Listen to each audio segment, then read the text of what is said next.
Oh, to the wondrous world of spell and scepters. Last episode, we started it with meeting every one of our wonderful cast. We met Solaris Ray, we met Vero, we met Jimbo, and we met Schnurr. Possibly the little rocky start of a relationship, friendship between Vero and Solaris, being that she got a little distracted and ran over his tent, sleeping quarters. Uh, Jimbo and Schnurr surprised those two near one of the clearings by just dropping a turkey out of nowhere. Don't know where they get it from. Who knows? One of the great mysteries we're gonna find in this wonderful world. Uh, then our wonderful cast get into a clearing looking for a specific herb to help one of Solaris's pixie friends. But come to find out, it had a little twist to it. A little naughty rock that was not supposed to be used and or touched as long as it has been. But, stubborn Vero wanting to keep it for himself, and then Cloud wanting to snatch it, or sorry, Jimbo snatching it. It works out for everyone. Then we get surrounded by hyenas without even so almost jumping jumping Vero if it weren't for Jimbo's investigation check. But somewhere in the distance, a giant roar is heard by a great dragon that we don't know if it's a friend or a foe. And then Vero almost faints for not letting go of that rock. Mm. but but let's find out if you wish to find out what happens next in this episode of Spell and Scepters. Just sit and watch. Thank you.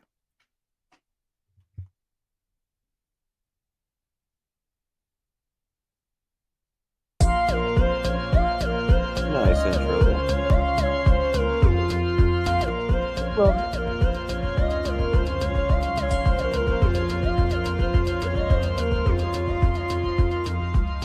Before the world knew flame or fate, before the sanctum raised its gate, a dragon wandered tired and worn through misty skies of silver morn.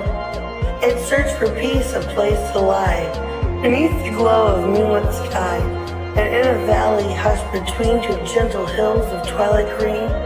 It bowed its head in softened light and drifted deep to dreams of night.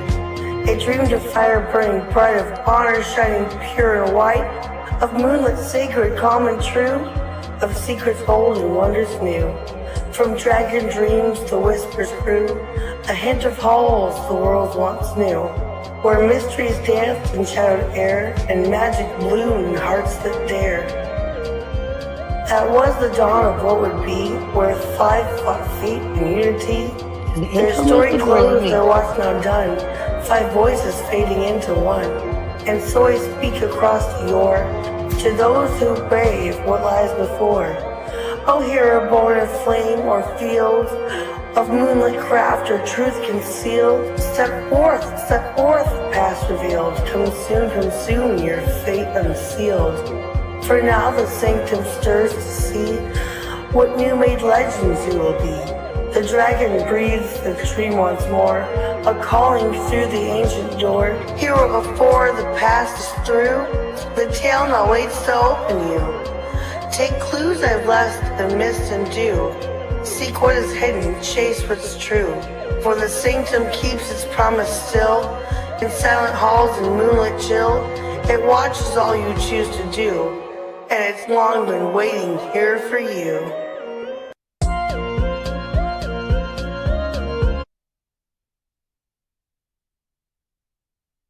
Let's go.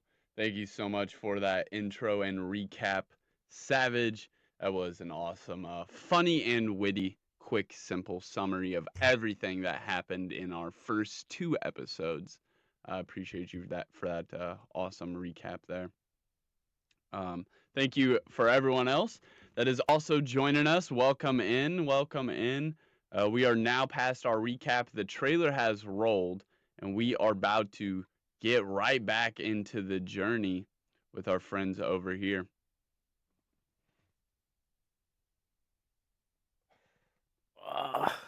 Dang, that rock took out a lot out of me, brother. It's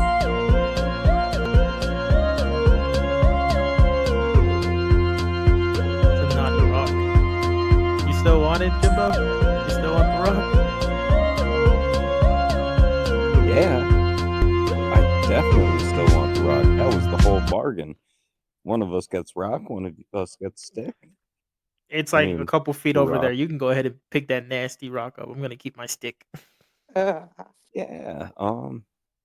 Still getting familiar to like turn-based, but so can I pick the rock up and still do other things? Like perhaps I make a small movement or look around. Some interesting introspection. A great, not really a recap from Cloud there, but that is exactly what our last session was about into the night, Finn.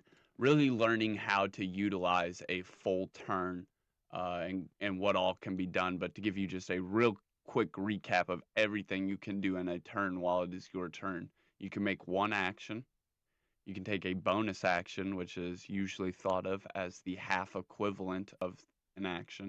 And you can take a free interaction, which is something that doesn't require a roll. It must be something that's easy and simple to do, such as shouting a word.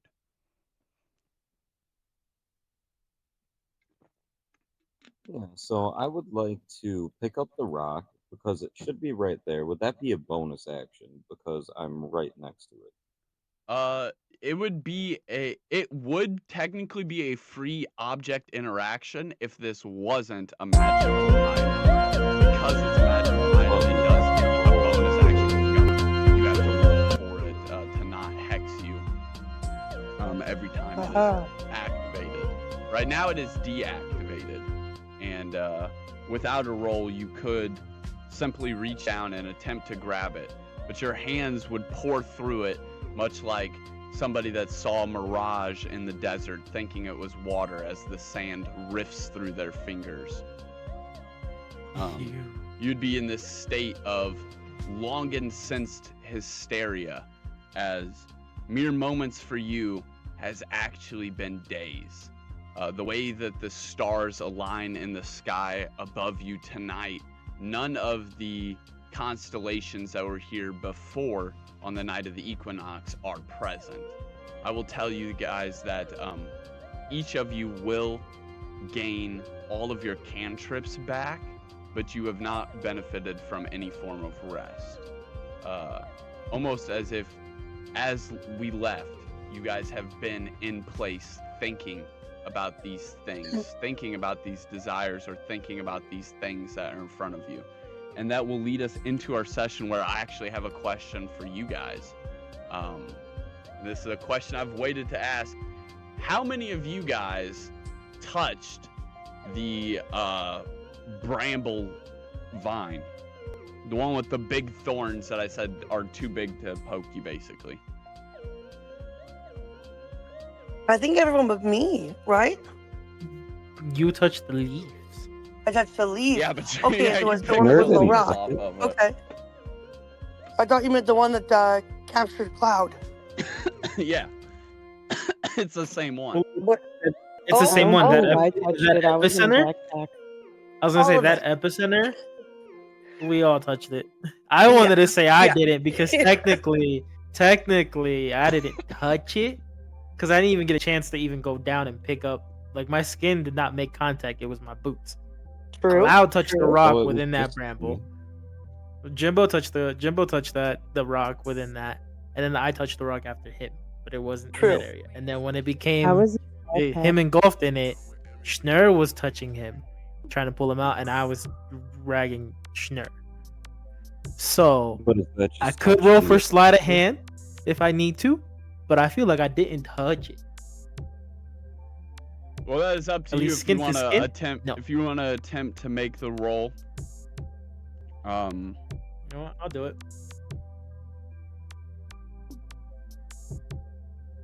I Sleight of hand, right? guess I don't really have a thing for it. The DC for getting away from it was 22, so we'll just Ooh. keep it at 22. If you can roll high enough that your fucking sleight of hand at level 1 takes you over a 22, then you are able to not take any of the following effects. Am I an advantage, normal, or disadvantage? Oh yeah, you can fucking be at advantage. Fuck yeah. I mean, you did come up Yes. with it. It is pretty clever. I'll give you advantage for having the wit. It's 17 17. is pretty fucking high. No. That's with advantage. Hmm. That's with the 16 dexterity bonus and proficiency. Yeah, but Do I you roll have to again? add advantage for the terminology mechanics for our game means roll twice and take the higher. Does that Oh, only yeah. lets you roll once? Does not say right there rolls one.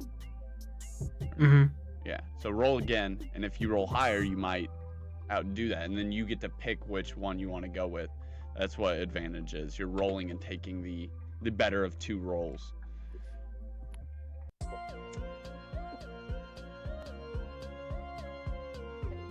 $19. All right, I'll say that I'll shift my own storyboard that I had a little bit. You aren't able to avoid touching it, but we'll definitely say that you suffered such a small dosage that even while this is going on, you realize this is not reality.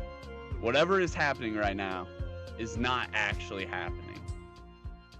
The forest seems way too calm for it to have truly been on fire, and for it to have attacked so wrathfully. It shouldn't have calmed down like this and given you guys all time to just sit here and talk about this stone and decide who's going to pick up what. Something No. definitely feels very off. I'd say you maybe even notice that, like, it seems like there's like dust on your friends and stuff. It's like, oh, wait, So something's not right. No. I'll say you definitely don't get any of the following.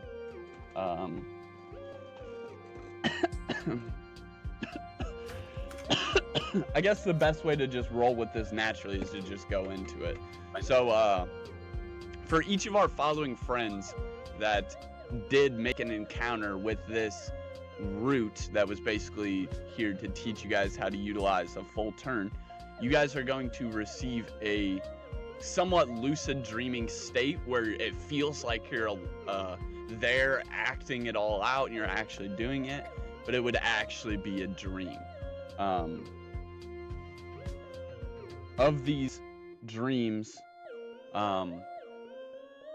maybe the part at the end where you're talking with Jimbo and you guys are like divvying up the rock and the stick, and he thinks that the rock is like right there in front of him and he's just trying to pick it up. This would be at the point where suddenly, Jimbo, you can no longer focus on the rock. You should also write down that that's in your inventory, by the way, because it's not out in front of you anymore. It's in your inventory. But you can no longer focus on anything. Neither the rock that is in front of you, or Vero, or the forest, or the roots, or anything. Your only focus becomes the little fae that's been accompanying you.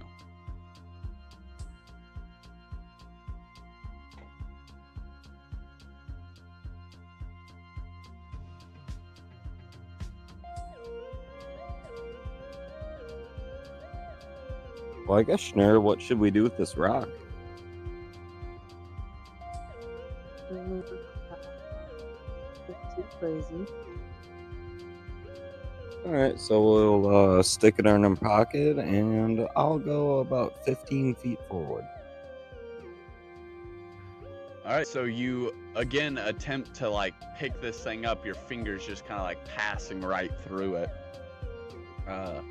And as you walk forward, Schnurr, you are forcibly picked up by the magical entropy of gravity, and you are forcibly moved.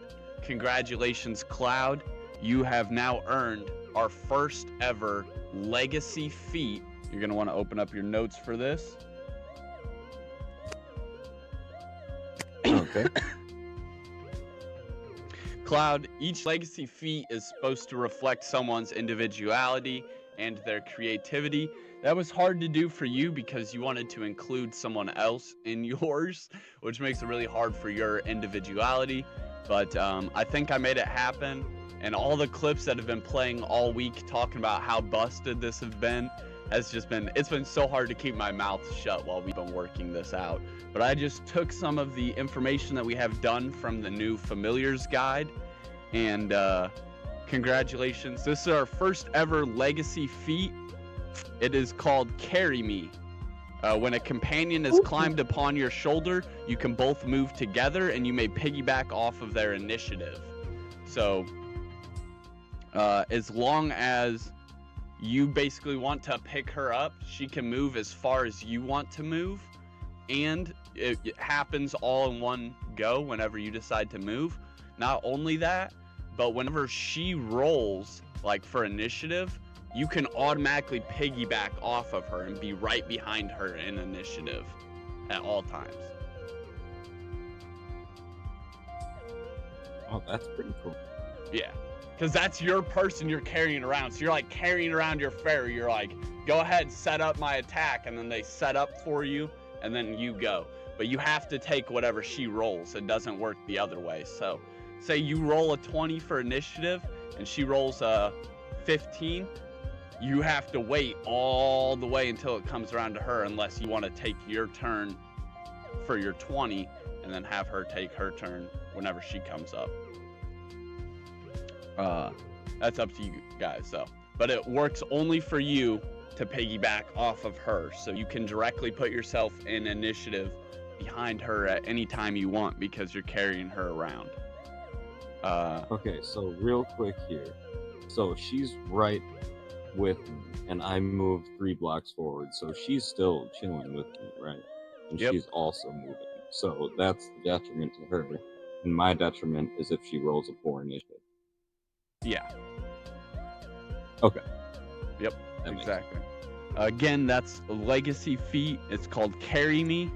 When a companion has climbed upon your shoulder, you can both move together, and you may piggyback off of their initiative. And then we'll go right into Wax. You're basically having essentially the same trance where all of this that's been happening to you starts to fade out, and the only thing you can focus on is Jimbo, who has attempted to pick up this rock that you can't see multiple times, and then has just started walking off into the distance near the woods, thinking that he's staring at you. But you can like only see him now.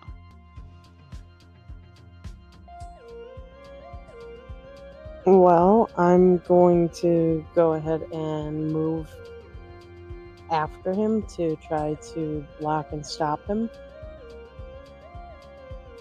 All right, yeah. You catch up to him in no time, and you like land up on his shoulder like you would normally do.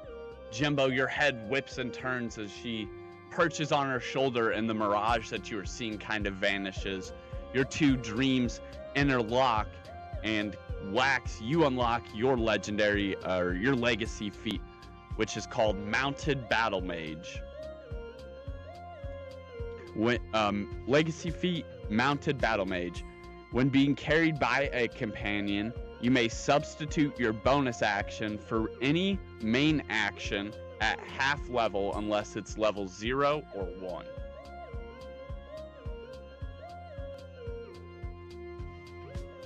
I'm sorry, can you repeat that one more time? Yes, of course. It's called Legacy Feat Mounted Battle Mage. When being carried by a companion, you may substitute your bonus action for any main action at half level unless it's level 0 or level 1.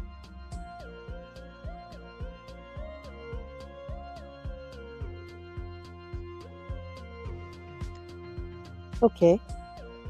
It's essentially all of the best benefits of companion and the benefits of familiar, but with none of the downsides because you don't have to worry about them because you're being carried by Jimbo. That's why it's so fucking busted. But you guys essentially are pretty fucking cracked as a team now. Anything that you can do, just remember, you can now do a weakened version of that for your bonus action. And if it's level 0 or level 1, it doesn't get weakened, you just cast it as a bonus action. Yeah, so that's pretty cool. Keep that in mind. As these two begin meandering off into the distance, Vero, there's a lot of decisions that you have to make in this moment. Ones that matter more than the decision you made in your dream. As all of this is happening, as I just described, they kind of like can't really tell what's there. They start moving and thinking, but for the most part, what I described is true. They are now together at the edge of this meadow. The veil is long gone. It's dark, and they appear to be almost mindlessly wandering closer to the darkness of the forest once again. We don't know what's happening to Ray, but you could just assume she might be next to you, maybe like dancing or fumbling around or inspecting a bug or something. Oh, yes, good. Who knows, but doing some miscellaneous thing to the side. With all these thoughts, you might possibly still see that stone there. The wood that you should have in your inventory might also be there. It is up to you what you want to think about doing here. Could I possibly either do perception or investigation on myself to see if there's anything that, although I'm not really seeing right now, Yeah. or anything around us? Yeah, you actually could. Go ahead, roll perception. All right, I guess roll investigation. Investigation? I don't really know how perception works. What's perception's roll based off of? I think it's based off of wisdom. Okay, Perception is based on wisdom, and I would say investigation is based on could intelligence. roll that then, because you would have wisdom of what you would look like prior. Like For sure. like I would be like, I would know what I would look like, or at least I would know what we all looked like before this happened, because we met once before we went into this meadow. Yeah, sure.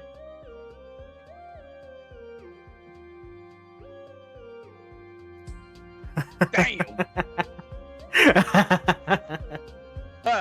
Oh, Perception, baby. fuck. Come on, tell me what I see. You see everything, man. With a 22. Wow, yeah. Spill the beans. So for a Spill it. second, you like look down at yourself, and you are predominantly this like, how do I describe this? With your wisdom of what you previously looked like, you are predominantly this very much more humanoid shape than you currently look. You would be, you have pretty broad shoulders, but in this form, you're taller, maybe more slender. You've lost all of that tone to your skin. All of that brown, almost darkened woodland camouflage that you would naturally have is gone, and instead this pale color reflecting back in what little moonlight there is. You almost instinctively know that it feels like your body has switched place with if your genetics were a moonborn or moonfolk instead of a shadow touch. And with this, you unlock your legacy feat.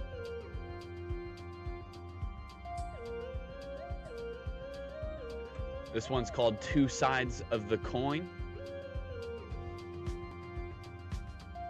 Let's go. And it allows you to start with 2 classes or 2 species. And you've obviously made your choice as you kind of came up with this idea, but by choosing 2 different species and merging them together. So at this point, I'm no longer going to limit you to the half of each one that you chose, you have decided what your primary is. I'm now showing you what could have been. But you flicker back to yourself as you see through this. Not only did you get a 22, but like we said with that sleight of hand, you're already resisting what is happening to you. You're already like, nah, something's not right. This isn't right. But now you get all the full benefits of being a moon folk. So you get the cantrip, everything. And you also get the full benefits of being a shadow touched. So the 50-50. We'll break that down and add all the stuff that you need for that. I don't think you're missing very much once you get the moon flare cantrip. Was there any other choice that I made you? Did you get the teleports? The 50. I was gonna say I did not get the teleport. I got the. So you would get all that. Basically, everything that you're thinking of would now be unlocked. Would be the other side of the shadow touch that I was like, well, if you want to half combine it with the moonfolk, you got to have half and half. Now that you've made your primary decision, and I have my answer for in the future, if I roll and I'm like, well, what if they have this, kind of like how the classes has like intelligence or wisdom as the different proficiency modifier. Now that I know exactly how you have built this character, I can give you the other side of it. Now you just have half of each, but that is our third legacy feat, two sides of the coin, which allows you an incredible start like that. Thank you, Savage, for this amazing idea to add into our legacy feats. Again, these are like uniquely tailored for each of you, and you guys own possession of this idea right now. So in the future, as more legacy feats come out and stuff, you can trade these with other people so that they can create a character with this feat, and then you can trade and create a character with their legacy feat. So keep that in mind. You guys are the only people that will have access to these until you decide to trade them or other stuff like that, other than the DMs, of course, because these will basically just work like legendary actions as far as DM monsters and stuff go. Not all of them, obviously.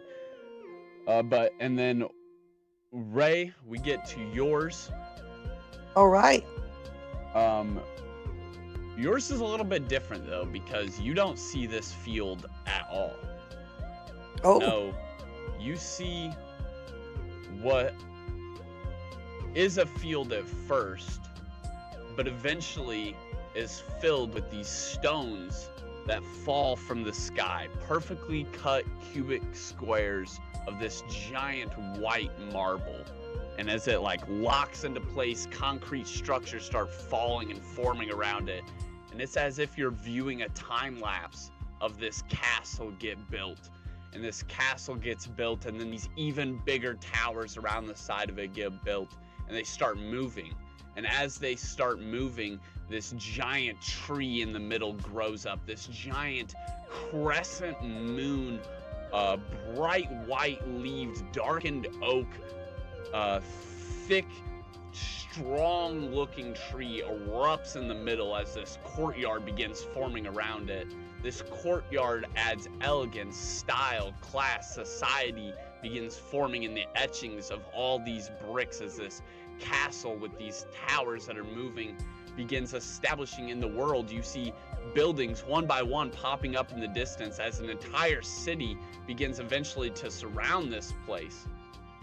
As you're watching this giant thing construct in front of you, you look to your side and you see a much older red-haired lady that looks like she has your exact genetics, and she's watching this time lapse with you. All right. So I guess, okay, and this is like, I gotta do my move next, right? Okay, I guess I would like to, I need a spell. Flip back to them. What are my options? What can I, like, I can, like, do a, kind of like what he did, like, not a self-reflection, but, like, to ask what is going on around me? Oh yeah, you can What he did was roll an investigation check. He rolled perception. Or you can do what Wax and Cloud did, which is role play the scene out. Or you could remain silent, take it in, see what happens. If nothing has cued you that you need to interact, you don't have to. I think I'd like to. All right. Well, it is 100% up to you. It is your turn. Yep. Okay. Hello. Excuse me. Can you hear me? Who are you? What do you know? You look very similar to me. Her head turns just enough that as you were looking from the side, and it was almost as if she hadn't noticed you yet. And now you start talking, she like turns, her hood almost like falls into place even more gently for her. And a lot of her face is now enshadowed by this hood. And she like turns just enough that you can see this smile forming in the side of her eye.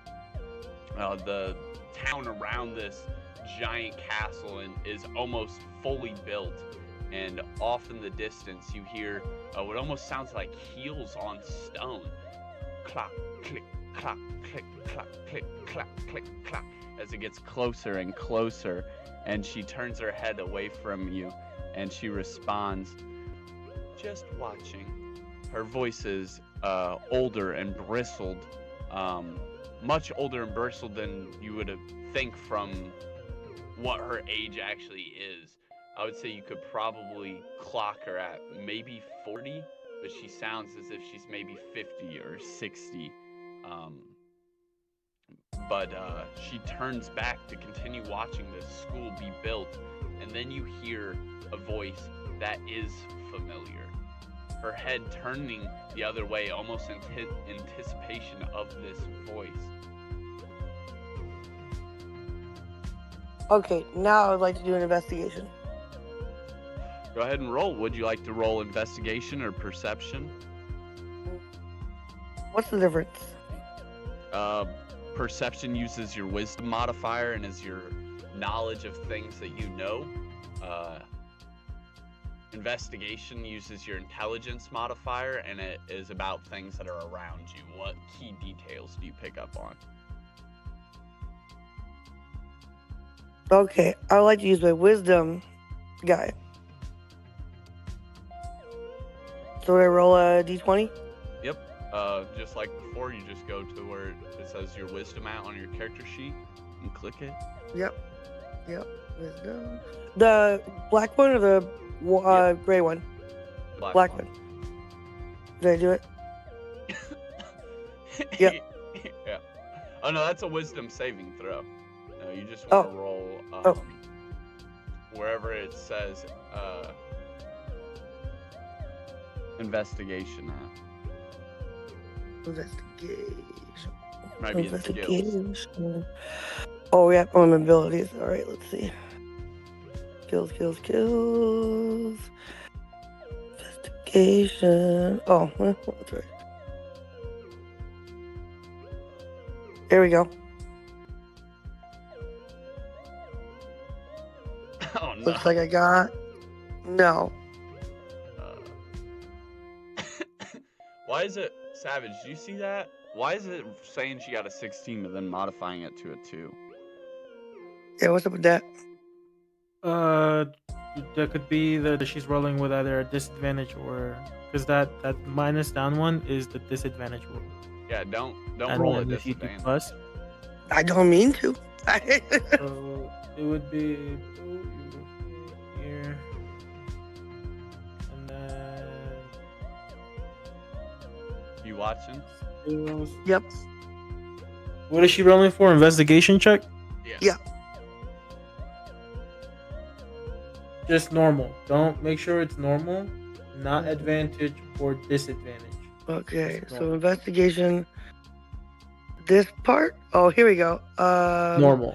Make sure that the normal is a little red square with the white normal being whited out. Okay, well, I've got untrained, half proficient, or expertise. Where do I click here? I do have a -1, so that's a thing. Alright, well then you're Roll just gonna have to option. do it regularly. Just roll a Yeah, I'm regular just gonna do it regular. d20, Yep. look at what your investigation bonus is, and add it to it. Okay, D20, my investigation is -1, and so therefore... So 16. 16. So that's fair, Six, 'cause yeah. that's exactly what you rolled Yeah. the first time, and then it turned Cool. into a 2 because you were at disadvantage. Cool. Your hair is glowing. The sun energy in you is literally crackling at your veins. You can almost feel it even in this ethereal state, even in this dream form. And what specifically are you trying to investigate? Use this 16 whether or very not well. this is really happening, if this is happening where I am, if I'm supposed to be looking for this place, stuff like that. This is not happening. You can tell Okay, it's that my dream. something's ethereal here. Something feels to be going. I mean, you're watching a time lapse of a castle get built. It feels Yeah. very, very much like a dream. This crackling energy inside of you feels like a power you've never even known. This lady that looks somewhat like you, she just feels very dreamlike. The way she moves, it just all feels like it's happened before. And as that clacking of heels got closer on whatever stone it was running on, her turning in anticipation to it, I'll give you the option. You can look further into yourself, you can look further into this hooded lady, or you can attempt for a look at whoever this other lady is that's coming up in heels. I would like to look into myself. All right. There is something you've always liked about the moon more than the sun. Night has always felt perfect for you. The peace, the quiet, the animals, the insects, the harmony of just nature taking its course and the planet resetting for the next day. But in this moment, you feel not that the sun was always chasing after you, and maybe that it didn't even watch you start your journey for any reason, but that it was always meant to be, as if that step at that moment was the perfect time. Because there is something here, something to this energy, something to the sun, some reason you've always felt better at night. And with that, you get your legacy feat.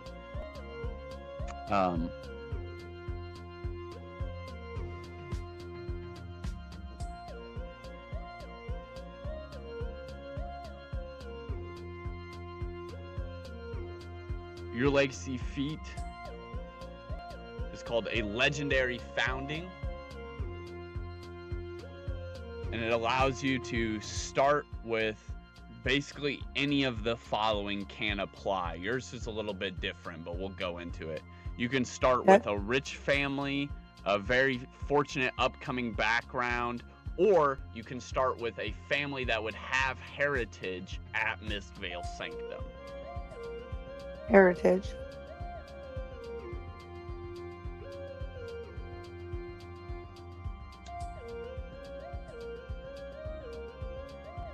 I choose heritage. I just write that down.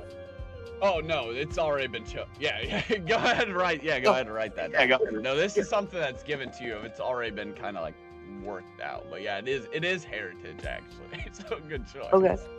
Okay.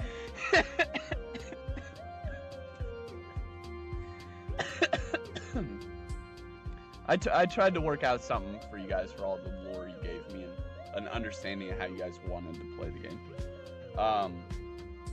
But yeah, with this, you get this greater understanding of yourself, and you have some weird family connection. You can just feel it. Okay. The clicking of heels subsides, and the voice calls out that this lady was anticipating. And it is a familiar voice. This is a voice you have just heard earlier to set you on your adventure. She calls out, "Oh, Artemis, are you not ready yet? Come on, you've seen this old school 1,000 times. Let's go on. We have to catch up with Verdant." And then it all disappears. Ooh.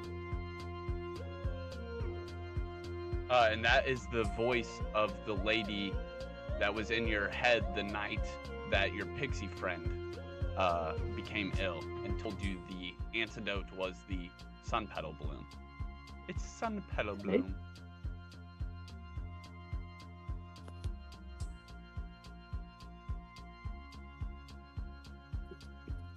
And with that, each of you has now acquired a new legacy feat that will evolve with you as you grow and develop a greater understanding of it, as well as give you guys a way to encapsulate that play style that you have all leaned towards so heavily. For Savage, it will unlock both of the things he was wanting to do instead of making him choose one. For Cloud and Wax, it'll allow you guys to move together as one unit, but not only that, be even more efficient at it automatically, basically. And for Solaris, we don't really know what all her legacy feat entails, but it's building up to be pretty fucking legendary. Do you want to do a little recap of like the legacy feat names for everybody? Yeah. Just so we can like, oh, this is Jimbo's, this is Schnur's, Vero's. So and again, Solaris. Yeah, we absolutely can. For Vero, we have the legacy feat, both sides of the coin. And with that comes the 2 classes or 2 species. For Solaris, we have the legendary background feat, or legacy feat, legendary background upbringing. This gives you the start with a rich family, or a fortunate background, or heritage at the school of Mistvale. For Jimbo, we have the legacy feat Carry Me. When a companion is climbed upon your shoulder, you can both move together and you may piggyback off of their initiative. And for Wax, we have the legacy feat Mounted Battle Mage. When being carried by a companion, you may substitute your bonus action for any main action at half level unless it's level 0 or level 1, in which case you can just cast it as a bonus action.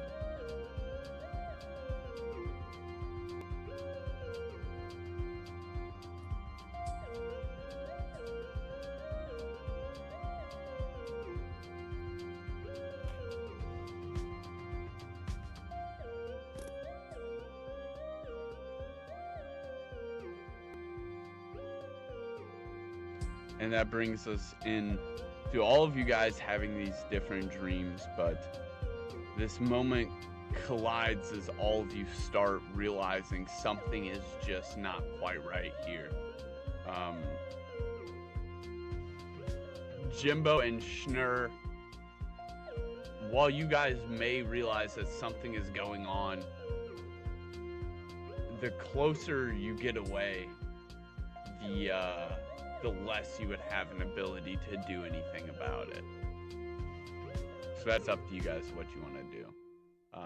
I think initiative would come all the way back around. It'd be back to you, Jimbo. Wait, you mean like the further we get away, right? Yeah. Okay. Yeah, that's my question too, but yes. So, and the center should be kind of right about where we're at, huh? So we probably want to chill in this clearing, huh? You guys, sorry I didn't move you. You said you wanted to move 3 blocks in some direction. One of the directions. It was going to be forward, yes. North. Or up. Whatever you'd like to call it. So that would put us out of the clearing. Therefore, we should probably go back into the clearing. So I'm going to go 2 left, 1 down, and I'm going to look around and see what's going on by this big tree over here.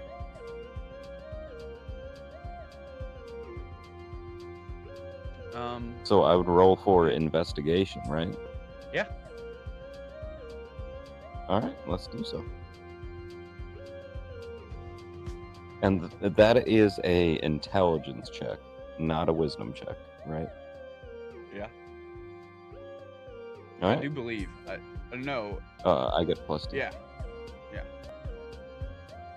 So if Perception it's was- +2 intelligence, +2 save, is that +4 or just +2?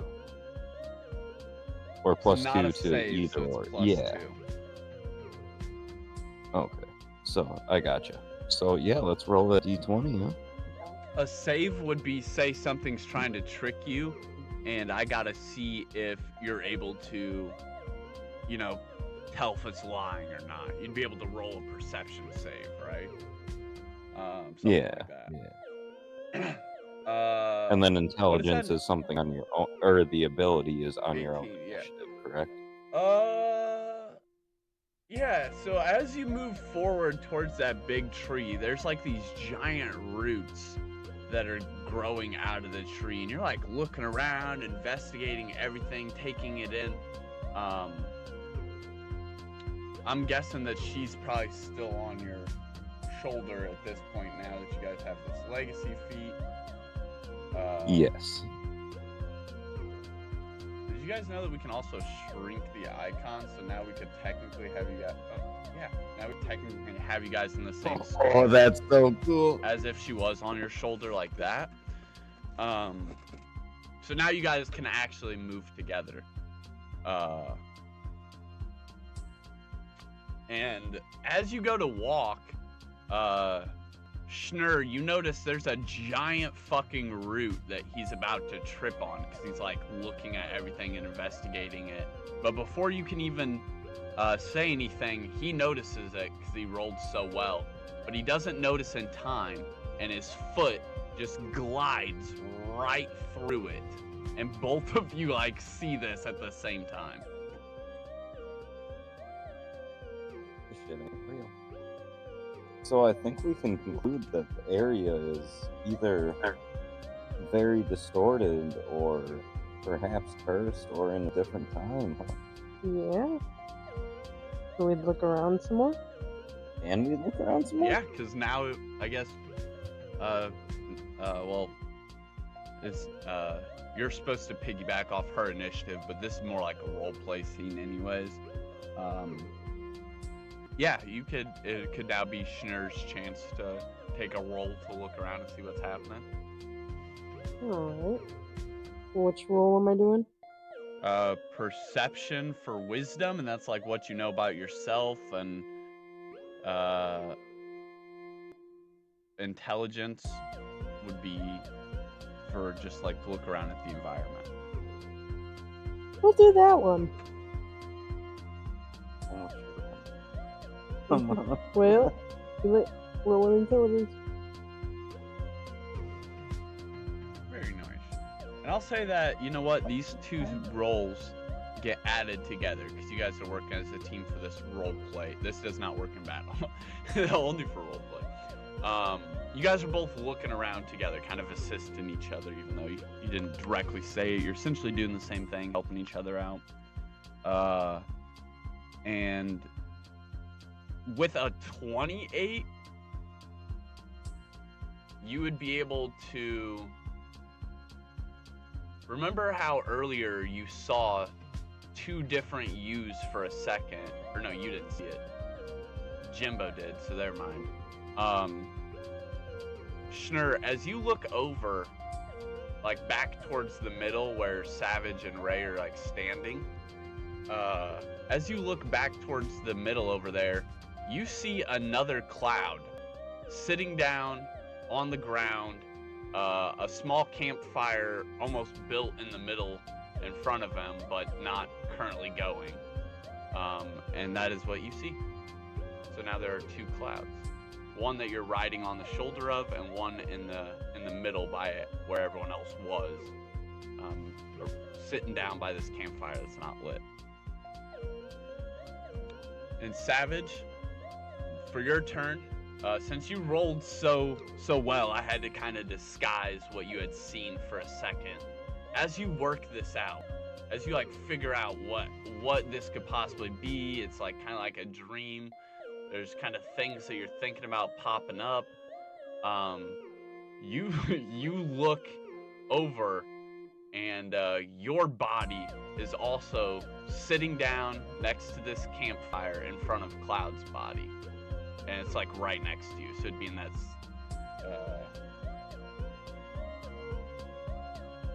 Like, would you say it would be like at arm's length next to me or further?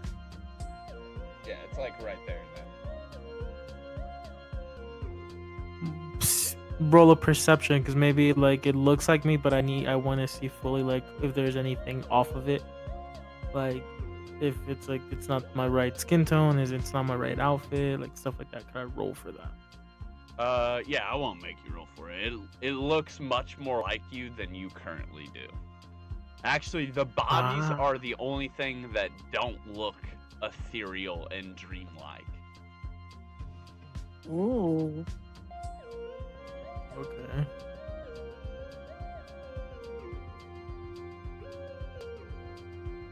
Can I touch it? Yeah. Like I would reach, like I would literally like look at it, like if I'm standing over it, and like touch it with my right hand and just like its shoulder to like try to shake it awake.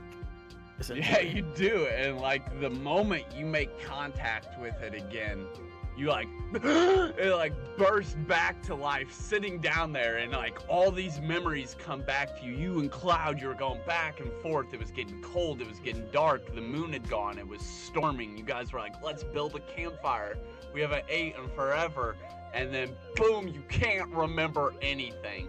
And it's like when you're putting all this together, bang, bang, root is tightening around your fucking neck because you've just been sitting here for so long.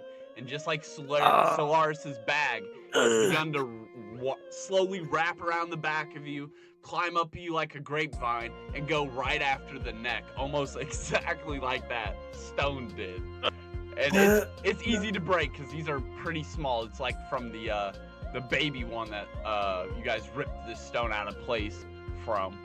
It's like, fine, if I can't get my sunlight nutrients, I'm gonna get them from you. Could I? Okay, so was me touching my body a free action interaction, or was it actual that would be a action? free object interaction. Can I literally grab? Can I move my hands up to my like where it's grabbing around my throat, and just grab it and like try to rip it off? Like, oh pull yeah, it off? I would say even the action of you like leaning forward and like gasping and like startling forward, you'd probably like scramble maybe to even like stand up and be like, yo, what the fuck? I'd say it'd be enough to completely break this, and I won't even make you use the the movement condition to stand up. Okay. So you're in place here. So like I'm already up. I'm like like wiping off all the like the branches that are ripped off of me. Like I'm making sure I get every little one. Yeah. Like it was about to start getting you guys, but it hasn't yet. You look around. Your friends are also sitting down, awaiting. Solaris had like some food, some mint and stuff. She was bringing out beside. She was gonna, throw a little extra into it to make it extra good for you guys, and it seems like you just didn't quite get to that step. Okay, so like they're all around they're all near that campfire that we're in right now, near that block, right? Essentially, like that's what I'm saying. And you have to choose very carefully because each one of them does have a vine starting to come around the back. You don't know how many turns you have. Okay. Since we were in the middle of making food, there should be water in that pot. Can I dump the water around the floor, around everyone, and then shock it with my cantrip? Essentially, just shocking everyone awake. Like I would tip over, I would literally kick it to surround everyone's body in water, and then hit it like just like in action, just like shark blood. They're basically asleep, so they can't defend. To go ahead and roll damage, and we'll say it does like 1/3. Would it be a right? One D8? Yeah. Just one? We'll say it does like 1/3 of the damage, so you could roll a D4. Yeah, why don't you just go ahead and roll a D4 and we'll half it. It'd be the Okay, a easiest way D4, to do gotcha. that math. So 1.5 or like 1. Okay, yeah, so you all take Is it 1 point of damage. You're all like, you guys come gasping awake as well. And why I said you have to choose carefully, there was only one vine on Jimbo, so Wax, the forest, it's almost as if it couldn't even see you. And so no vine was coming after you, but Jimbo, you did have, Schnur, sorry. Jimbo, you did have one working its way around you, and Solaris, you did have one working its way around you. But again, as you guys like startle awake, these vines are very easy to break off. They're the thin ones. And yeah, you guys startle awake. Guys, what was going on? What happened? I'm not sure. Everything felt really weird, hazy, and misty for a second. I saw a bunch of buildings being built. I saw someone looked like me but was older, and I heard footsteps coming. And I don't know what happened next. Now I'm here again. Jimbo, you Where alright? the You hell okay? did that tree come from? I got scared, man. Oh I man. got scared. What do you guys want to do Hey. next? I'm not really sure what to do. Oh, I'm actually starving, but I just ruined dinner. I dropped all the food, all the water. We gotta get more. I guess we gotta look for a creek or see if anybody's got any water in their pack. Jimbo, Schnur, would Yeah, you let's guys go happen look to have a for little it. bit of water? I don't think I do. Yeah, we should probably fill up on that. Yes, And I've then still grab got. some food, maybe catch some fish on the way, huh? Ooh, that's a good idea. You guys do start to gather these ideas and these plans. What's your priority? What's the first thing you need after scrambling awake? Keep in mind, you guys were just about to start a fire, and it appears something stopped you. Hmm. I don't think we I'd need like to to say, sleep. get out of this this forest. It really seems twisted. So I Okay. think we should find some clean water so we can safely drink and Yes. hopefully find some uncorrupted fish, because it seems like the wildlife in this area is not doing okay. Yes. We might I want to think we travel should just a scramble out short of here while and go from here. just to find some water and perhaps some food. But I don't think we should travel for too long because I think we're getting tired and we definitely need to eat. Yeah, so maybe set up camp by some sort of river if we can find one, maybe a lake.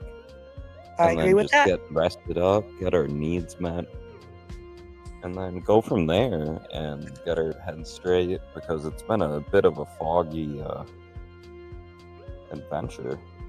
Yes, it has. It seems like we've all been experiencing our own little mind trips. The forest So let's get out of this forest. is slow, bending in these melodic patterns with the wind, the creaking becoming rhythmic. It's crooked trees stretching towards the sky. Cloud, you start to get deja vu. Your dream starts to feel even more vivid. And those knots opened into eyes, and the deep crevices become crawling worms. The trees shift a little faster, creaking, bending, anticipating. Your plans have come together, and you are ready to set off again. However, in the distance, you hear it again.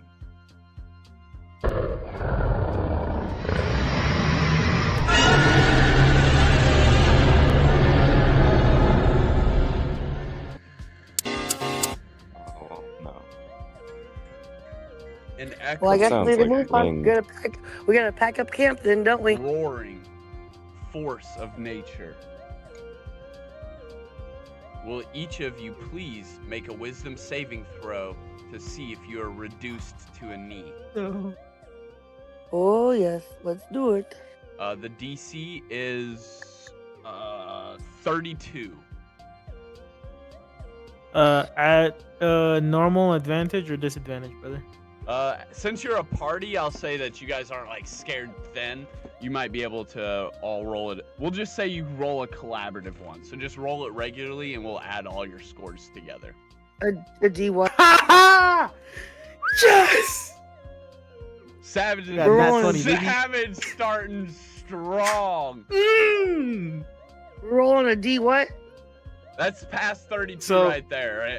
Right? That's past 32 right there. That's already 31, 35. So you guys passed right there. This bellowing force of nature causing the forest itself to begin to panic in anticipation.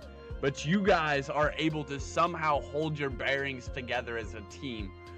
Schnur leaning on Jimbo's shoulder, and Jimbo knowing that he has to keep Schnur up. Both of you having to move together. Solaris knowing that she came here for a reason, and Vero knowing that opportunities like this are what make legends or what make people into history. Because he has seen entire villages reduced to history from something very similar to this before.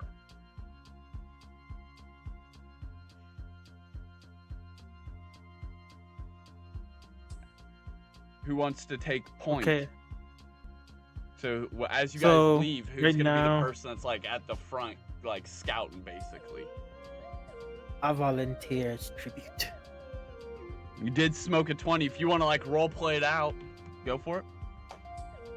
So as like we're all like getting, as much as this roar tried to like overpower us, we're like oh, okay, this musters up our strength to like hurry up and get everything like up and ready to go. Like literally just honestly just leave the pot that was tipped over for me getting everyone up, just gather our bags that we have. Like we'll leave I'll leave my tent because it's a little bit broken and like shambled right now, being that all that stuff. So we gather our stuff. I make sure I double check on if Jimbo and Schnur are okay, like, hey, you guys all right, everyone's good. It's like, okay, we need to figure out how to get through this forest and either try to get out here before whatever that thing was roared to come and find us. We need to be the ones to find it and figure out what it's doing here, or what are we dealing with. Like I try to get everyone in the same page, essentially. Cool. All right, I'm on the same page. I still have my tarp, my rope. I still got pots and pans. You're right. Let's gather everything up and let's get out of here. Y'all ready to roll?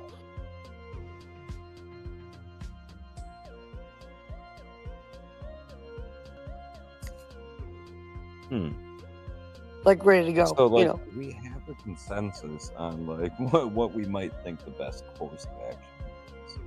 Yes. Because I'm kind of thinking like we probably aren't well suited enough to fight anything that's flying in a large scale that's like roaring through the land.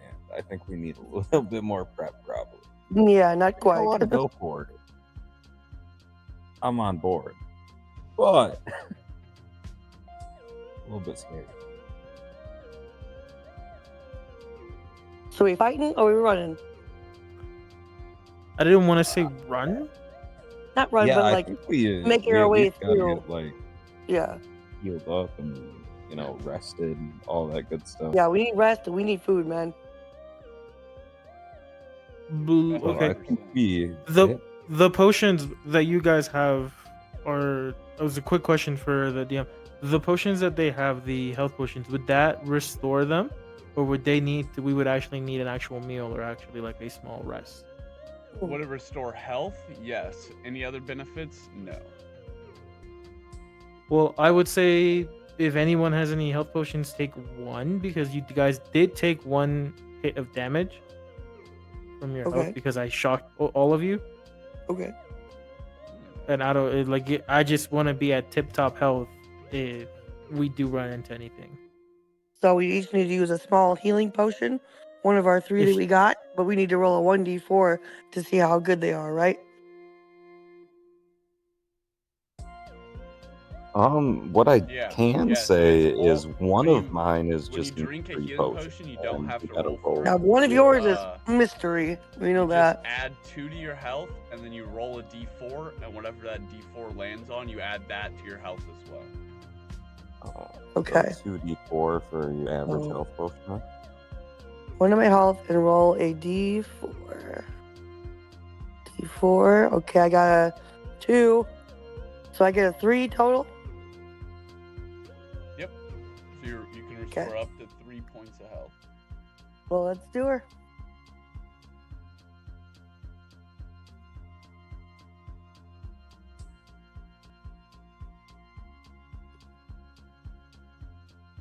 And I gotta go and mark my potions. I only have 2 now, right? Yep. So Mhm. yeah, and make sure you guys are keeping track of that as well. I'll try to Yeah. also take a note. Write that down.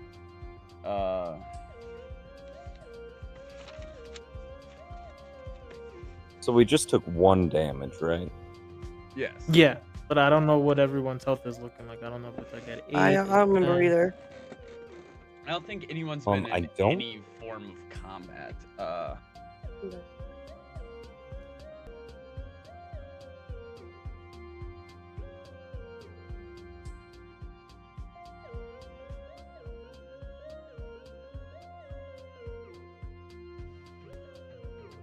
Then the forest bends and wilts with one final groan, the shuffle and shambling of its hard oaken lumber groaning out into the darkness of the night before it appears to disappear all at once. Burrowing into the ground the brambles go, ripping up dirt as they dig below. The trees itself seem to have never been surrounding, as it appears they are just off in the distance. The fire beneath them, still yet but lit, their surroundings all of which the same, the grass, the ground, the sky. The forest is almost as far as you could see with one's eye. The forest falls away behind them, its shadow thinning, its whispers fading to the hush of morning air. And our travelers now walk upon a road few remember, a road that bends and sways like an old humming beneath the hills. Soft red earth gathers at their boots, stirred to ember tones beneath the rising sun. In the light, every stone, every grain seems touched by some quiet blessing, as though the world itself is relieved to see them step beyond the boundary of the night fen. The path rolls gently onwards, warm, orange, gold hues dancing where sunlight catches the dust. It glows not brightly, not boldly, but with the kind of magic that doesn't announce itself, the kind that waits to be noticed. Ahead, wooden piers emerge like sentinels, each one crowned with a hanging lantern. They sway softly in the breeze, chiming faintly, their lights long spent but their purpose not forgotten. The road narrows, leading them further between the quiet guardians of the way. And then, one lantern lies fallen, half buried in the red dust, its chain snapped clean as though cut by something sharp or something patient. The group slows, the wind stills, and in the small, delicate silence, the world seems to lean in, whether to see if they will simply pass it by or stop to uncover the story waiting at their feet.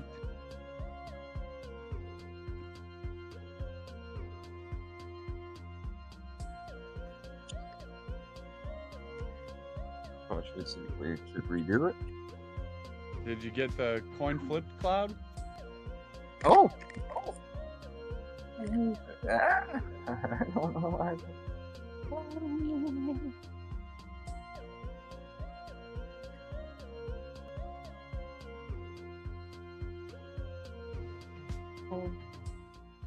All right, so I'm not going to tell y'all what the result was. Correct. Should we reflip it via technical issue? Yeah, just reflip it, I guess, and then message me the result. Don't flip it. Okay. So I just message you, or do I just say it out loud, or Yeah, just do I just message tell it her? to me. What would you prefer? Just Or you can go message ahead and say it back. out loud. We'll just save ourselves this step. Yeah. So I'm gonna call Tails. Flip it. Why do you have to get up and be extra?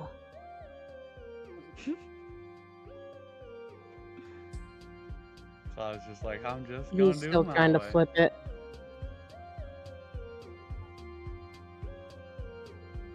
It was heads. Yeah, you call out at this thing, attempting this connection, and it calls back, but it doesn't sound like a falcon at all. It roars with a very similar roar. The exact sound you heard before in the forest. The clashing sound of this thunderous beating Well, I guess we never dragon's really drum. determined if heads was This legendary or force tails of instead nature. head. However, you do not feel the feeling of aura or pressure. This thing is literally right up there in front of you. Definitely within a mile.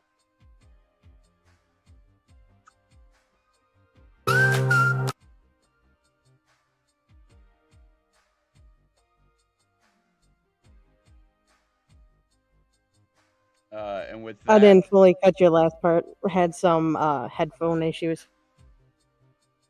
it roars and makes this loud, vibrant imitation of the dragon's roar.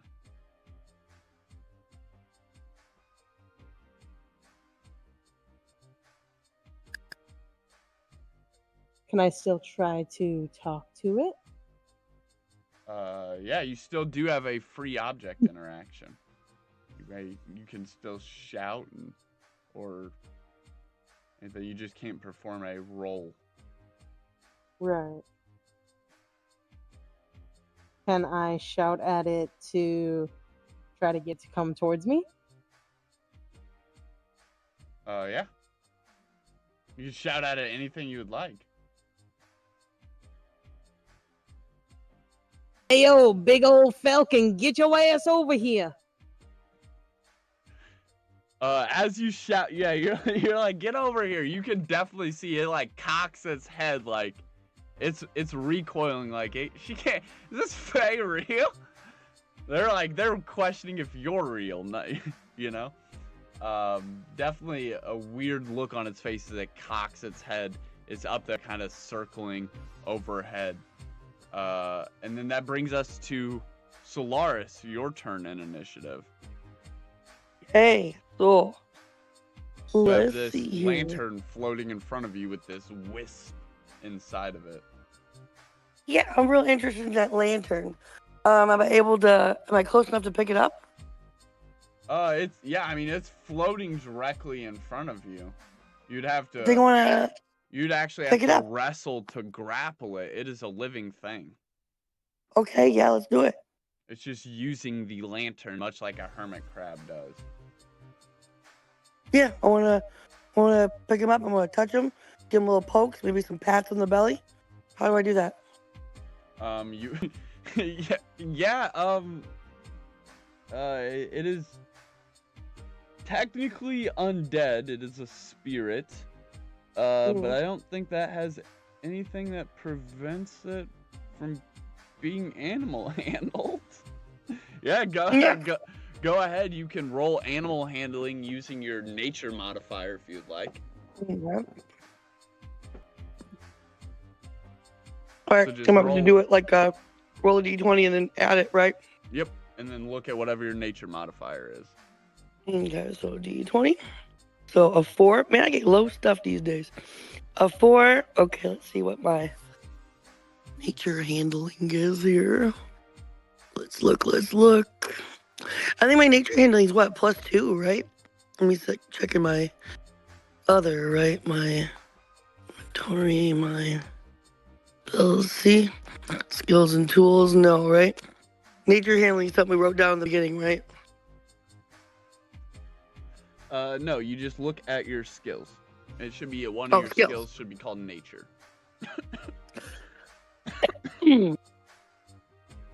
Nature, -1. 3. You're really not the go-to pet person.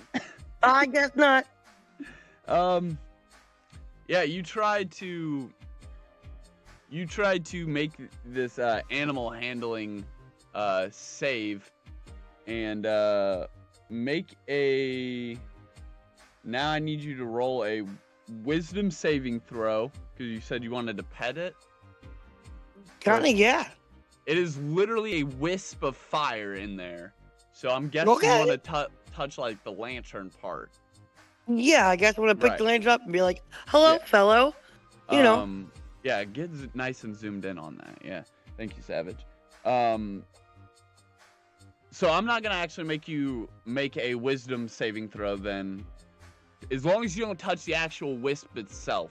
It is currently contained in the vessel. The container has not been broken yet.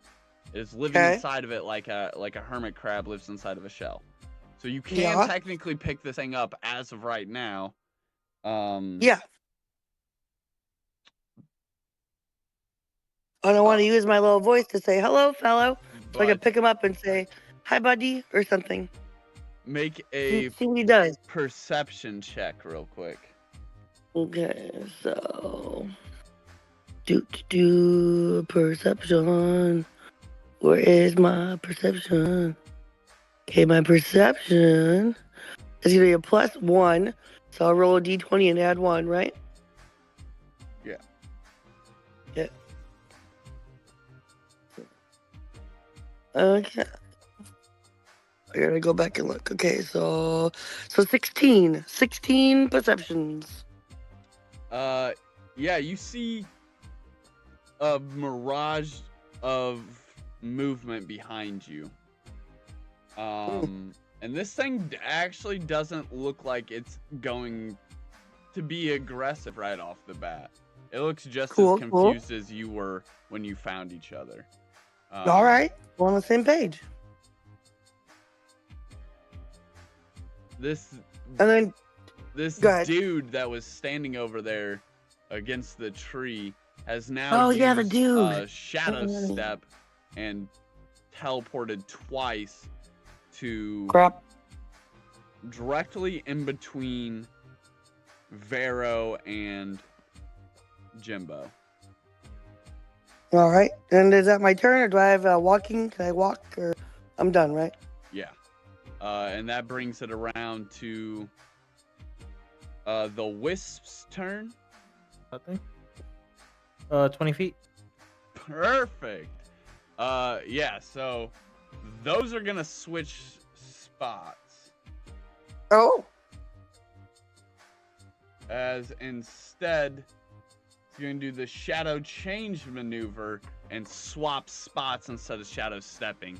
This guy leaps into the frame and he's like, "Wait, miss, don't touch it!" And he like jumps from the tree line and shadow steps forward directly in front of Savage and next to Jimbo. And then when he sees that you have like charmed it momentarily, since he can't reflex to now jump in front of you, he has changed his spot with him and it. So now it is directly in the middle of all of you guys. And now I'm basically holding this guy? You're basically crouched in front of him, yeah. And he just like teleports in. Okay.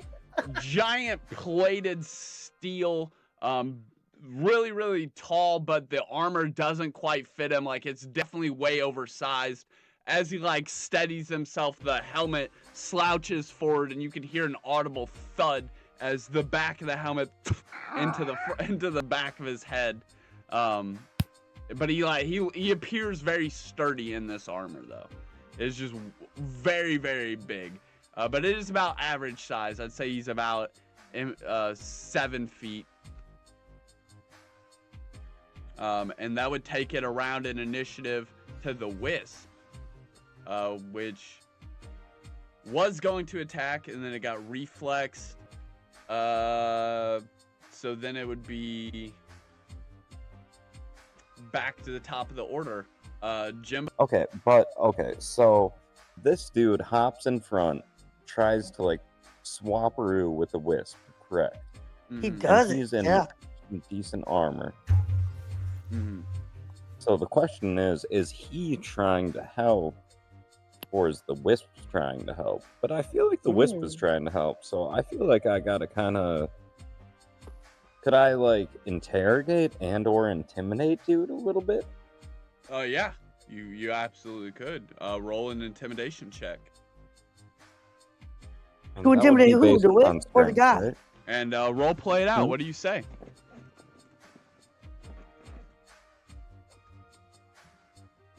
Is he talking to me? No, he's, No, I I'm believe he's talking about talking the to this Wisp, man. silhouetted oh, figure who has now The Wisp appeared. and the armored dude, but I don't trust this armored dude. Got it. That would be a strength check, right? Yeah. Okay, ability on strength. There we go. So I really want to know what his concern is with a stranger and why he's trying to help out. Like, what is his, what's your play? Are you trying to help me out, or are you trying to, like, be a little mischievous, man?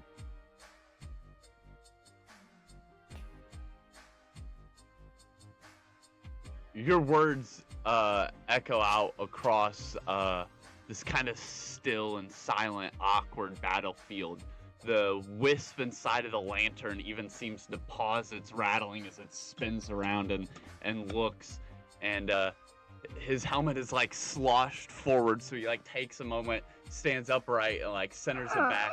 The front guard sitting across his eyes lifts up, and you see this human sitting inside of it, and he's like, Oh, sorry about that. The oversized armor, it definitely is intimidating, huh? And he like goes to take a step, and you can tell that you have intimidated him as he's like trying to look where he's stepping so he doesn't fall on the person in front of him and like maybe squash him flat with this like giant armor he's attempting to stand in as it like wanes way too heavily for him. He is over encumbered just by this top piece of armor.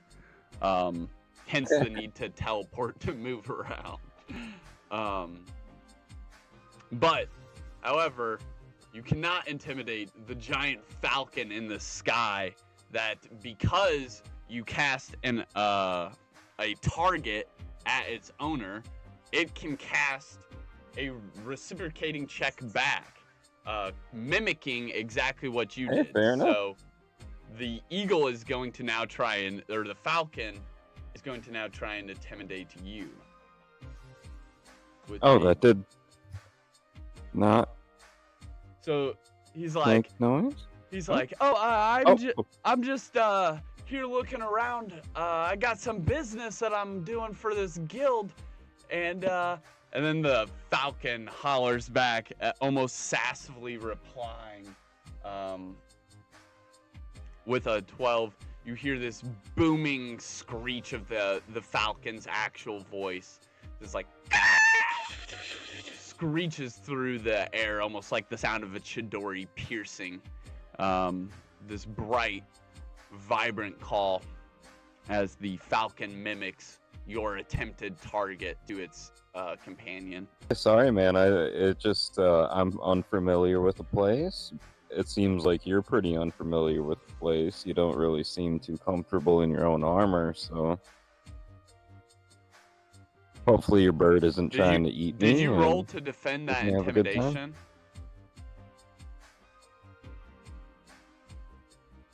intimidation? Oh, 1d20 intimidation. And 12 on there. Okay.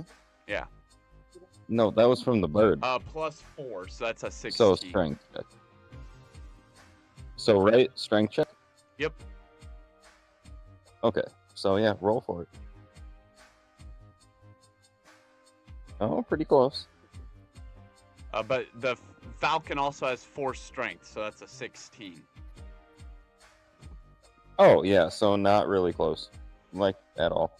Yeah, so as you like holler, you definitely intimidate this guy. He's like, "Oh, I'm sorry. I'm just I'm looking around doing a mission."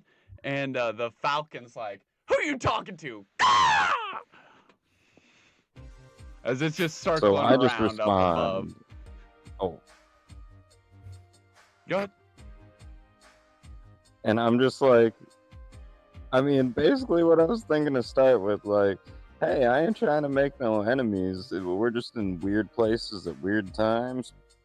I mean, I don't know what he's up to, but I barely know what I'm up to. So, like, it just seemed weird that he swapping around with a wisp.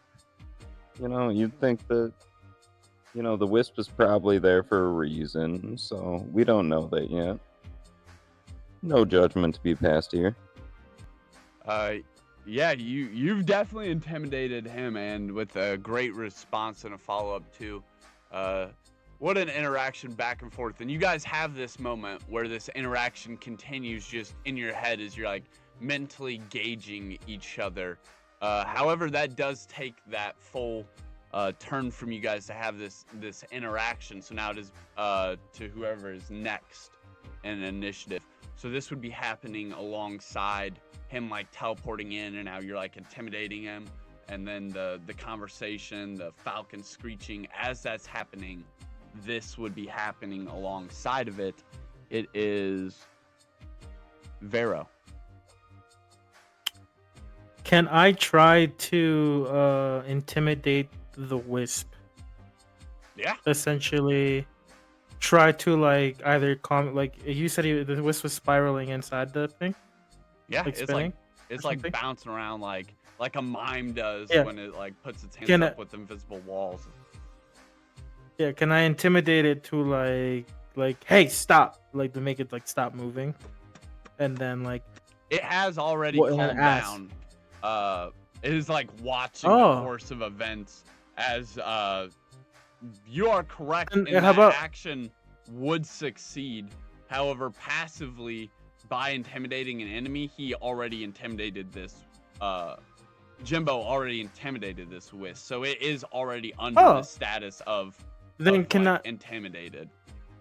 got you? Then can I try to like use charisma and to like, hey, can you tell me or can you show me what's going on, like what are you or what are, can you help us try to convince it to like whatever ill intent it had, that now we're all just friends that we just met.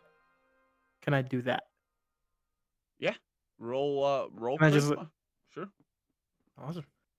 Roll history. Actually, I'll say that you're able to History? charm it. Roll history to see what you would know about wisps.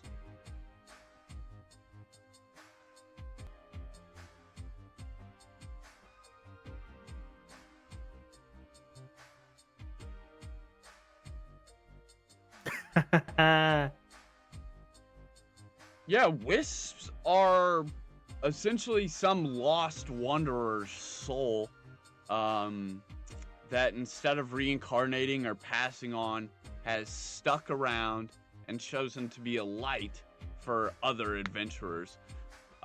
Wisps are sought after for a number of reasons, but most of which are to be destroyed.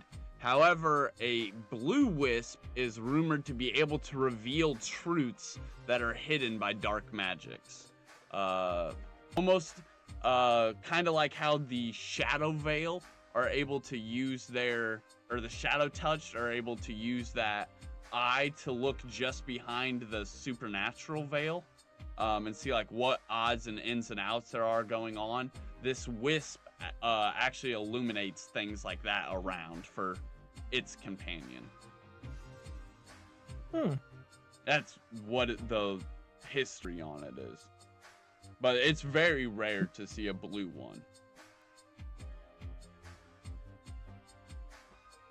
Okay, so then with knowing that, can I just tap it lightly on like the little glass that he's in? Like, hey, could you show us what we need to see, or could you be a little brighter so we can see more? Like, ask politely. Yeah, that's your free object interaction. You can definitely do that. And you do. You go ahead and say it, and it kind of like it pauses as if it didn't even know you could understand it, and it stops for a minute, clearly in thought, and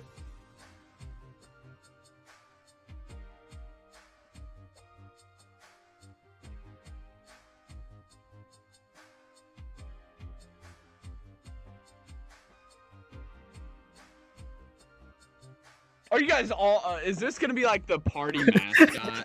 Are you guys? So if I let you guys tame this right now, is this gonna be like the party mascot? Yes, yes, yes. If For you me, guys yes. want I say this to be yes. the party mascot, I'll let you all collectively as a group soothe it. There's nothing magical to reveal around this location. This is just where it was created at. However, if you were to look into those bushes over there, I guess it could float over there and show you that it's like its body, the traveler's body, he would have perished from traveling somewhere near here, and his spirit would have hung out on this pike, this pier until a traveler came along. But what's odd about this one is how weak it is, how fragile it is, how cracked it is. Almost as if it jumped off the pier before its abilities were fully developed, and it seems to have jumped off and rolled the same way you guys came walking up. Maybe it innately knew something was wrong with the party and sought to help those adventurers. But yeah, if you all confirm that you want to tame this thing, I'll let you guys have it as a party tameable creature, like a mascot. Or Savage, if you want, come everybody's turn go around, you could tame it your next turn. But there's nothing to really reveal around here. Okay, listen. Preferably, like, we would all say yes. That way I don't have to risk it to RNG. So I would say yes. This would be like all our own little companion. Because I know Solaris also wants a cat, but she was trying to tame this thing too. Or trying to be friends with it, be nice with it. I don't know if she's trying to be companion. But I'll let you guys, this thing can follow you around right now and be a team mascot, essentially aiding you in your journeys. But that would be up to the team to decide. Otherwise, yes, you have to roll to try and tame it. So this is a soul that is missing its body. Yeah. But it has no memories of who or what it used to be. It wouldn't even know that that's its body down there. What would happen if you connect the soul and the body? Oh, the body's like rotten. Oh, okay, cool. Yeah, it would take time for this spiritual process to happen and for the wisp to manifest. Oh. But yeah, essentially, all right. It needs this lantern to stay in this form. If the lantern were to crack, it would slowly begin to just like thin out with the natural gases and disperse, essentially disappearing. So we're basically voting for if. Essentially, we're trying to figure out if us as a team agree that this is our own little like mascot, like essentially our own little homie that we can just hang out with if we all wanted to. If we say no, I'm letting you know right now, I'm going to try and tame it next round. I would want to avoid that because we've been having pretty good RNG. I don't want it to be where if we say, nah, Savage can tame it, Vero can tame it next round, and I roll a nat one. You know what I mean? Oh, Well, Like, I this thing want is to was pretty vote. weak. definitely I'll just voting say to that. claim it. I think this thing was about to get walked down by the 4 of you. I was just trying not to have Ray be hexed because I was trying to move along for the sake of the session being a little bit of a faster one. So I wasn't trying to hex her and make her deal with the rolls. Okay. So I'm saying we vote, and I say vote for to keep it as a team homie, as a team pet. Anybody else with me, or if you are against me, say no. If you're with me, say yeah. All right, yay or nay? Let's hear it. Yeah. Yes, sir. 3 yays, and I'm guessing Schnurr's on board too, so 4 yays. Unanimously decide. She said yeah. Yeah, I don't think this thing can resist all 4 of you, considering that I wouldn't say it's under the confused condition, but Solaris definitely confuses this thing upon initial approach. Jimbo intimidated it, so it is definitely under the intimidated condition, affliction. And Savage, your presence and curiosity intrigues it. So just this overall mix of emotions. And Schnurr, you finally have a party member that's the same size as you, or like, just like average. This ain't like, it's a standard tall lantern, big brass body. Savage, could you zoom in on it a little bit? It's got a very nice ornate top to it, with this cracked thin pane glass where you can see the spirit warping around inside of it, bouncing around at the glass sides, which this one has become calm and sedated and kind of like maybe it's grooving like the jellyfish jam, doing this little wiggle in a spiral. But yeah, it's very ornate looking, very forget what that specific art style is called, but like not French Renaissance, but or Renaissance, but yeah, something like that. It's got that Da Vinci almost look to it. A very sick We got our lantern. own little morph. Huh? We got our own little team morph. Like, I don't know if you ever watched Treasure Planet, the little pink blob. That can Oh shapeshift. yeah. We got our morph. This is him indeed. And why don't we get through the rest of this little intro with whoever the fuck that guy is, and then we'll take our second intermission, and then we'll come back and wrap this up. Because we're doing a regular shoot tonight, but I still want to make this brief, So let's get through this dialogue here. I believe Jimbo was already engaged with this guy, so you guys unanimously vote. Savage, you're able to tame and wild this guy down by asking him to glow, and he like does, spirals around. You see this cheer. The action kind of like dies down for a second, and as you guys kind of settle in next to each other,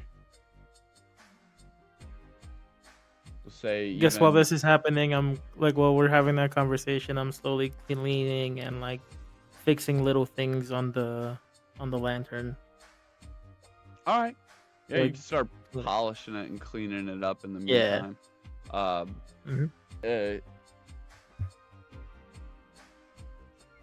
Yeah, write in your notes, soul glass. That is what you'll need to repair this actual frame to it. And if you are able to get some, it would be pretty easy to change and repair. It's not by any means a rare item or a difficult thing to do. And the sprite can stay out of this lantern for a little bit of time without just like immediately dispersing and thinning out, but it will just slowly fade if it's not in this. So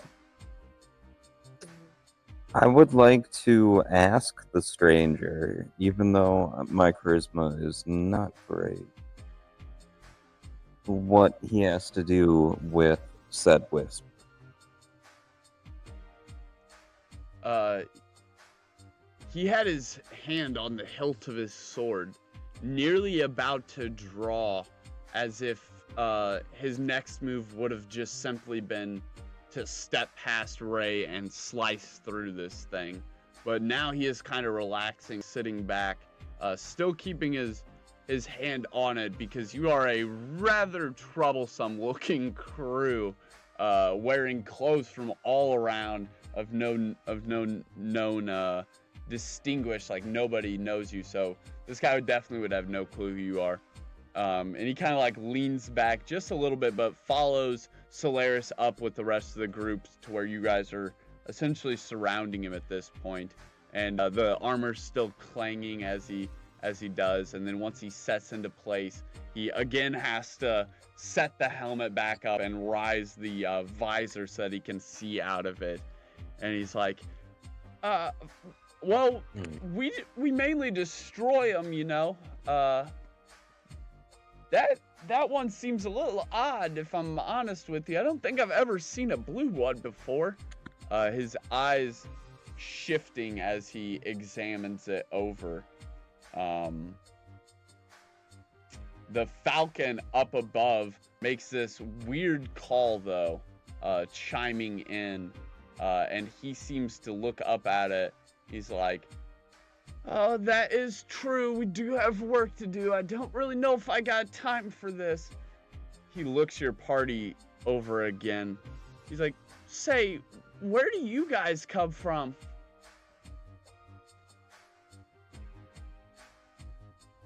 I stare. I'm while I'm looking at him, I'm still wiping, but I stare at him like I don't trust you enough to tell you.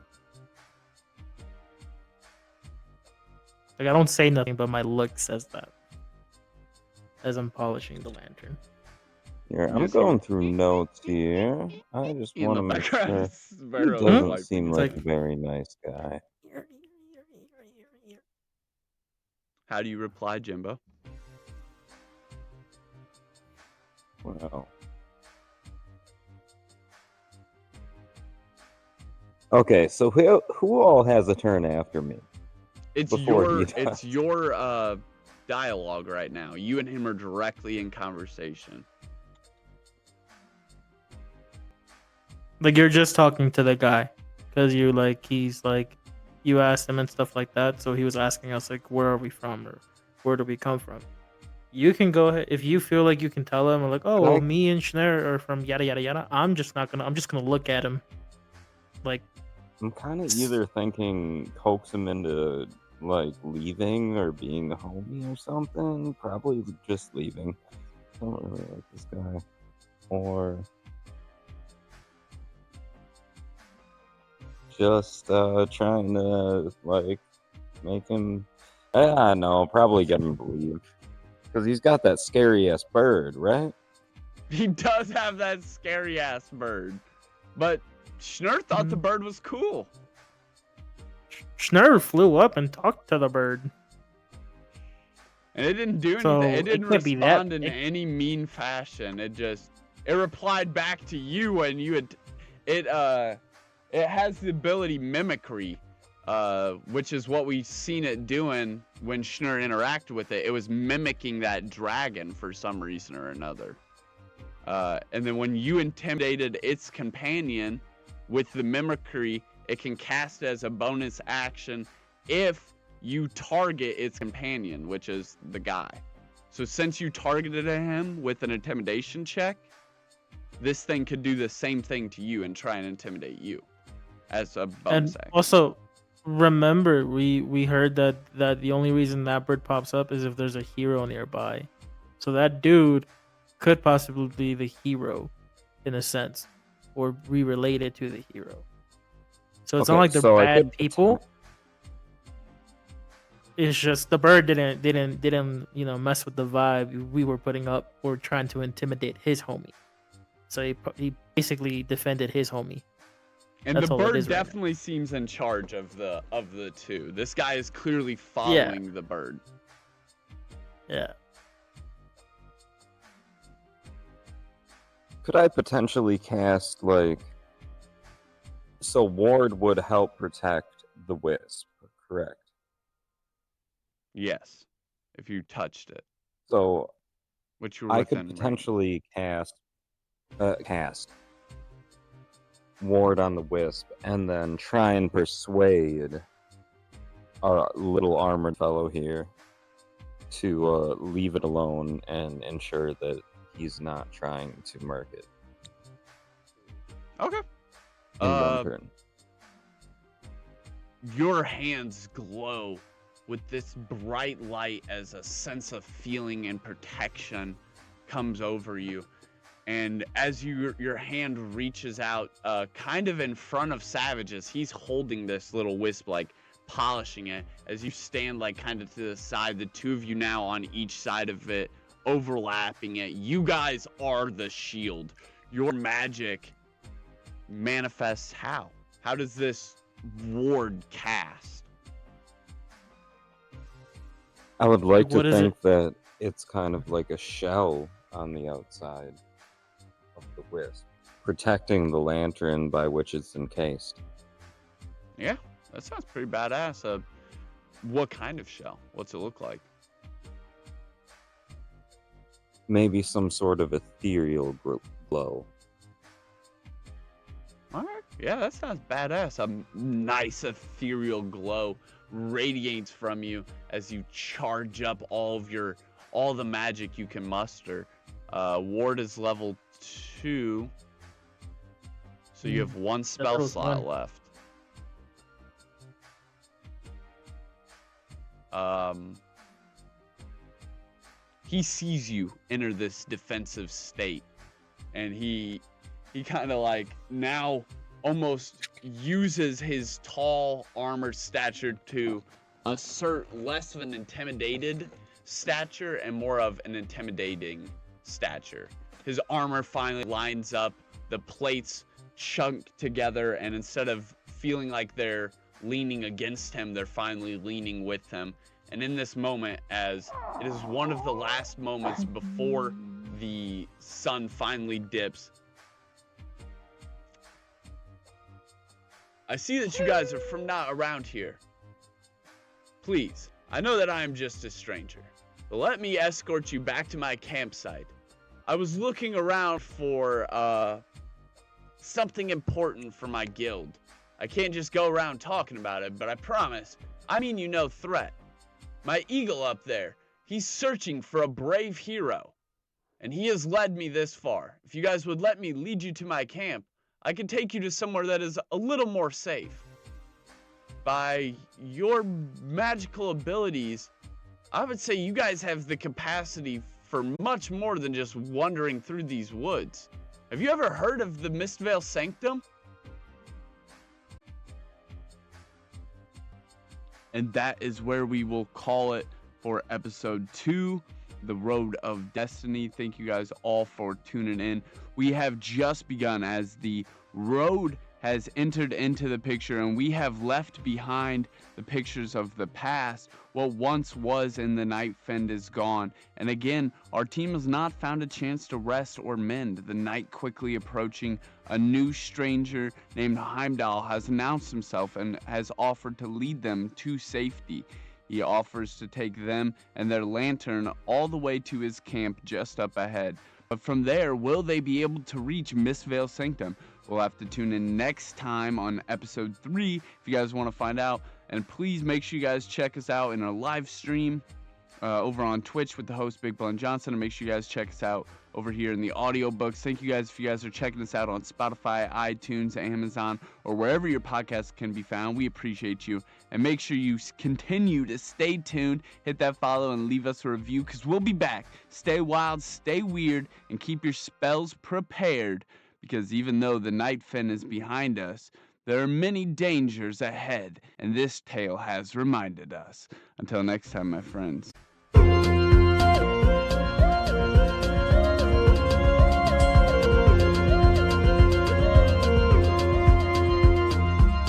Before the world knew flame or fate, before the sanctum raised its gate, a dragon wandered tired and worn through misty skies of silver morn. It searched for peace, a place to lie, beneath the glow of moonlit sky. And in a valley hushed between two gentle hills of twilight green, it bowed its head in softened light and drifted deep to dreams of night.